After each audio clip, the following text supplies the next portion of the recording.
देखें, जब जब भी मियां नवाज शरीफ को इक़्तिदार से हटाया गया, जब जब भी भट्ट साहब, जी जी तब तब भी जब भी अवाम को मौका मिला और अवाम को ये मौका मिला कि आप अंदर जाकर अपनी मर्जी से ठप्पा लगाएं, तब तब ही मेरा कायद मियां नवाज शरीफ हुआ। ये अवाम मियां नवाज शरीफ से प्यार करती है, ये मोहब्बत करती है, ये जितना चाहे रास्ता रोक ले, ये जो चाहे मर्जी कर ले। अगर आज ही इलेक्शन फ्री फेयर हो जाए तो मियां नवाज शरीफ जो माजी में वोट लेते आए हैं ना, उससे कहीं ज्यादा वोट मियां नवाज शरीफ अब भी लेंगे। बाकी आपने हुजूम की बात की, देखें गलतियां हमने भी की हैं और गलतियों से हमने सीखा है, हमने गलती दोहराई नहीं है, हमने गलतियों से सीखा है और उसकी तलाफी भी हमने की है और उसका रिजल्ट भी हमने कौम को दिया है।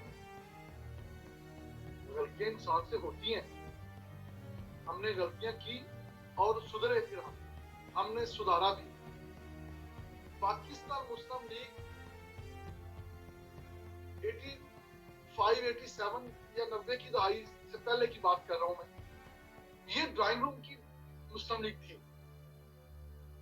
ये जब भी एस्टेब्लिशमेंट के साथ मिलती थी, ये ताकतवर होती थी, इक्तदार में आ जाती थी।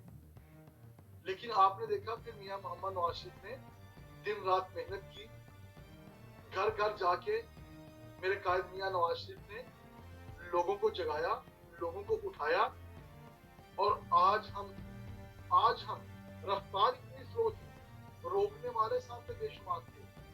पूरी एस्टेब्लिशमेंट जितनी भी ताकतें हैं वो सारी मियां नवाज शरीफ के सामने थी। एक दफा भी मियां नवाज शरीफ कॉम्प्रोमाइज कर देता ना, तो मियां नवाज शरीफ उस वक्त से लेके आज तक वज़ीर आज़म पाकिस्तान होता और तमाम तर ख्वाहिशात उसके कदमों में होती। लेकिन उसने कहा नहीं, दुनिया में इज्जत होती है, दुनिया में मुकाम कैसे बनता है, ये मैंने